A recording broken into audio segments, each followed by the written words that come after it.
सुनिए, कैपलारी मतलब क्या होता है?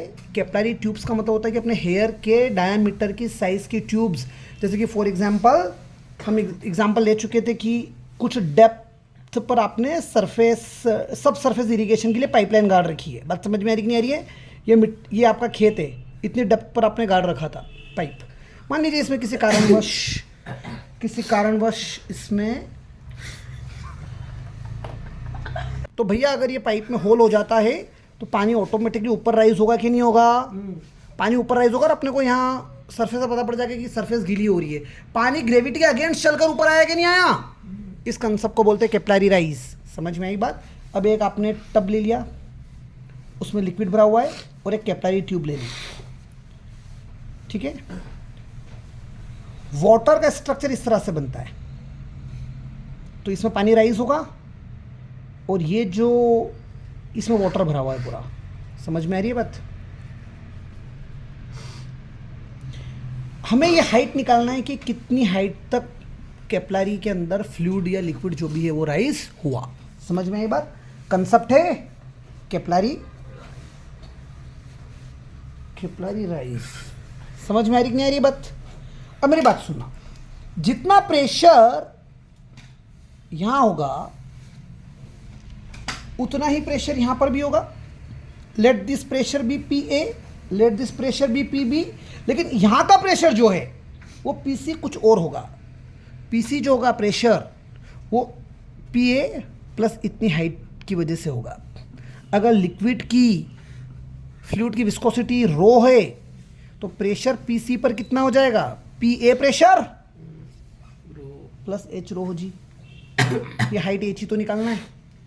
अगर मैं पी ए को इधर ले आऊं तो P C minus P A कितना आ जाएगा? एच रो जी आ जाएगा। इतना समझ में आया कि नहीं आया कंसेप्ट? अब एक तो कैपिलरी ट्यूब है, ये मैंने कैपिलरी वापस से बना दिया थोड़ा ब्रॉड करके, ठीक है? इस कैपिलरी में ये पानी जो है अपने आप को स्फीयर बनाने की कोशिश कर रहा है कि नहीं कर रहा है? तो स्फीयर का जो सेंटर होगा और उसकी रेडियस कैपिटल आर ले रहे हैं। लेकिन ये जो ट्यूब है सिलेंड्रिकल है तो इसका खुद का भी तो रेडियस होगा, और इसके खुद के रेडियस को हम एक काम करते हैं, खुद के रेडियस को अपन बड़ा आर लेते हैं और इस रेडियस को स्मॉल आर लेते हैं। इतना समझ में आ रहा है कि नहीं आ रहा है? ताकि जो आपने ड्रॉप और बबल वाला केस पढ़ा था वहां पर वो स्मॉल आर और यहाँ का स्मॉल आर सेम रहेगा। नहीं समझ में आ रही है बात? कंफ्यूजन नहीं होगा। जैसे पिछली बार पढ़ रहे थे तो आर को चेंज करना पड़ रहा था। भैया वत्सल फॉर यू, ये एंगल थीटा जो है ना, ये angle theta angle of contact होगा। क्या होगा? कैपिलरी की वॉल और यहां एंगल ऑफ कांटेक्ट है, ये इनके बीच का जो थीटा है, सिमिलर ट्रायंगल की प्रॉपर्टी से ये एंगल भी कितना आएगा? थीटा। इतना समझ गए मेरी बात? इस केस में तो आपने ये ट्रायंगल उठाया, इस ट्रायंगल में स्मॉल आर जो है वो क्या है? रेडियस। जो वाटर मॉलिक्यूल का, वाटर जो है ना वो अपना ड्रॉप बनाने का जो बन नहीं पा रहा है, लेकिन वो उसका पार्ट तो है ना उस स्फीयर का, उस ड्रॉप का रेडियस है स्मॉल आर। जबकि ये कैपिटल आर जो है वो कैपिलरी का रेडियस है। ये एंगल कितना है? थीटा। थीटा के साथ वाला बेस होता है और ये हाइपोटेनस हो गई। हम बेस अपॉन हाइपोटेनस को लिखते थे कॉस थीटा।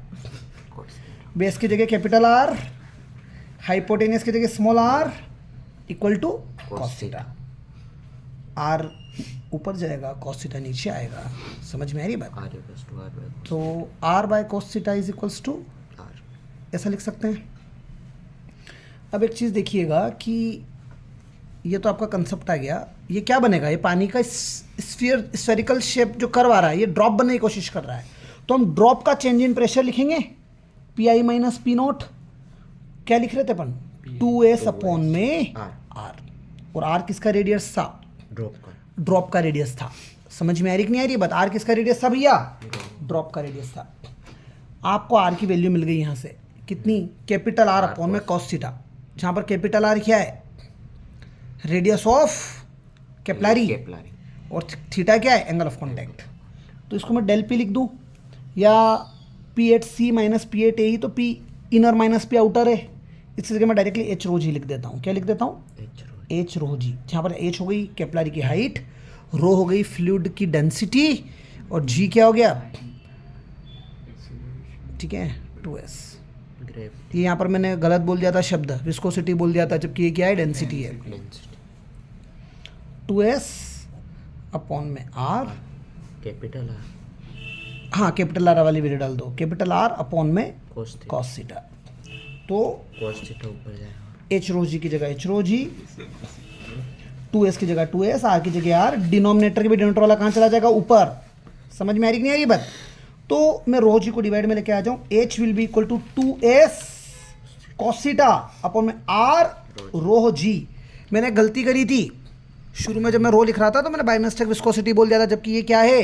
डेंसिटी है फ्लूइड का, याद रखना। r क्या हो गया? रेडियस कैपिलरी का, g ग्रेविटेशनल एक्सेलरेशन, s हो गई सरफेस टेंशन। कहानी क्लियर है? तो यहाँ से आपको हाइट ऑफ कैपिलरी